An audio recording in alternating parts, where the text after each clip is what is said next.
Hi అండి.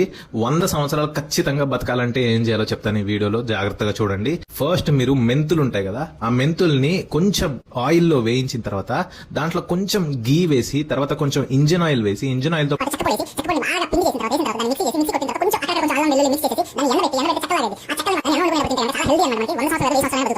ఏంద్రా బాబు వీడి సొల్లు చెప్తున్నాడు అనుకుంటున్నారా? సొల్లే భయ్యా. 100 సంవత్సరాల లైఫ్ ఎవరికి గ్యారంటీ ఇవ్వలేరు, అర్థమైందా? ఏదో నేను హెల్త్ వీడియోస్ చేస్తున్నాను, ఓమ్మో డాక్టర్ కదా వీడు చెప్పినవన్నీ సూపర్ తోపు అనుకుంటారేమో మీరు. నేను రేపు హార్ట్ అటాక్ వచ్చి పోతానేమో. Life is unpredictable. నేను బ్రెయిన్ స్ట్రోక్ వచ్చి పోతాను, నేను క్యాన్సర్ వచ్చి పోతానేమో. Nobody knows the unpredictable nature of life. మొన్న ఫ్లైట్ యాక్సిడెంట్ అయింది. ఫ్లైట్ యాక్సిడెంట్ అయితే అసలు అందరూ వాట్సాప్ స్టేటస్ లు లైఫ్ ఈజ్ అన్ప్రెడిక్టబుల్, నువ్వు ఇటు వెళ్తే చచ్చిపోతావు అని చెప్పేసి చాలా, అంటే పీపుల్ ఏంటంటే ఒకేసారి ఒక 300 మంది చచ్చిపోతే వాళ్ళకి ఆ రియలైజేషన్ వచ్చింది. కానీ రోజుకి 500 మంది చచ్చిపోతున్నారు భయ రోడ్ యాక్సిడెంట్స్ లో.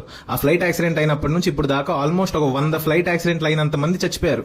ఎంత మంది ఫ్యామిలీస్ లో ఆ ఏడుపులు, ఆ సాడ్నెస్, ఆ పెయిన్, ఆ సారో ఉందో తెలుసా మీకు? ఏంటంటే ఒకేసారి జరిగితే జనాలు ఏంటంటే దే రియలైజ్ ఇట్. ఇంకా మేము డాక్టర్స్ అంటారా, హాస్పిటల్స్ లో రోజు ఎంత మంది ఎన్ని సిక్నెసెస్ తో వేల మంది, I saw thousands of people dying in front of my eyes. అసలు ఏం చెప్పాలనుకుంటున్నావు భయ్యా అంటే, బ్రో చూడండి, మనం ఇంత బతికి ఇక్కడ పీస్ లేకపోతే there is no point of living. మొన్న ఒక వీడియో చేస్తే ఒక ఆయన కామెంట్ పెట్టాడు, ఎందుకు డాక్టర్ గారు 100 సంవత్సరాలు బతికి ఏం పీకుదామని. నిజంగా 100 సంవత్సరాలు బతికి ఏదో పీకడానికి కాదు, అసలు 100 సంవత్సరాలు బతకడానికే కాదు నేను వీడియోస్ చేసేది. ఉన్న 50 సంవత్సరాలు 40 సంవత్సరాలు నువ్వు హ్యాపీగా హెల్దీగా ఉండడానికి ప్రయత్నం చేయి, అర్థమైందా? నువ్వు 100 సంవత్సరాలు బతికి బెడ్ రీడన్ అయిపోయి నలుగురు సేవకులు వచ్చి నీకు 1, 2 అన్ని బెడ్ మీద చేస్తా ఉంటే ఆ బతుకెందుకు భయ్యా?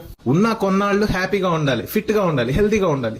అసలు ఇంకొన్ని కామెంట్స్ అయితే పాపం ఒక ఆయన 16 years కి కిడ్నీస్ ఫెయిల్ అయిపోయి డయాలసిస్ మీద ఉన్నాను సార్, లైఫ్ ఒక నరకం లాగా ఉంది అన్నట్టుగా కామెంట్ పెట్టాడు భయ్యా. చూడండి, కొన్నిసార్లు we take our lives for granted. అంటే మనం ఏదో హ్యాపీగా ఉన్నాం, మనకి ఇంకా ఏదో కావాలి, ఇంకా సాధించాలి అన్నట్టుగా ఉంటాం. But hundreds and thousands of people are suffering a lot in this world. ఇంకొంతమంది ఎక్స్ట్రీమిస్ట్ ఐడియాస్ తో జనాల్ని హేట్ రేట్ పెంచుకొని జనాల మీద, వాళ్ళ మీద, వీళ్ళ మీద. అసలు ఈ బతుకు చూడండి, నేను ఈ వీడియో చేశాక చాలా మంది నన్ను ఇంకా హేట్ చేయొచ్చు, maybe you can unfollow me, but I'm telling my personal opinion. నేనేం మిమ్మల్ని రుద్ది ఇదే చేయండి అని నేనేం చెప్పట్లేదు భయ్య. Live each day, don't think much about future. కొంచెం ఫ్యూచర్ గురించి ఆలోచిస్తాను, నేను కూడా ఆలోచిస్తాను, అరే ఫ్యూచర్ లో ఇది చేద్దాం అది చేద్దాం. బట్ ఆ అంత థాట్ ప్రాసెస్ లో లైఫ్ ఈజ్ అన్ప్రెడిక్టబుల్ అని ఒక్క థాట్ ఎప్పుడు నా మైండ్ లో ఉంటుంది అనమాట. ఈ వీడియోలు చేసినంత మాత్రం నేనే 100 సంవత్సరాలు కాదుగా, నాకు 50 సంవత్సరాలు కూడా గ్యారంటీ లేదు, 40 బతుకుతానో లేదో కూడా గ్యారంటీ లేదు. 100 సంవత్సరాలు నా ఒపీనియన్ లో ఈ జనరేషన్ లో బతకడం చాలా కష్టం. ఉన్న కొన్నాళ్ళు హ్యాపీగా హెల్దీగా నలుగురికి ఉపయోగపడుతూ ఒకరికి నష్టం చేయకుండా బతకడానికి ప్రయత్నం చేద్దాం. 100% నా వల్ల నేను ఏం నష్టం చేయను ఎవరికి అని నేను చెప్పట్లేదు.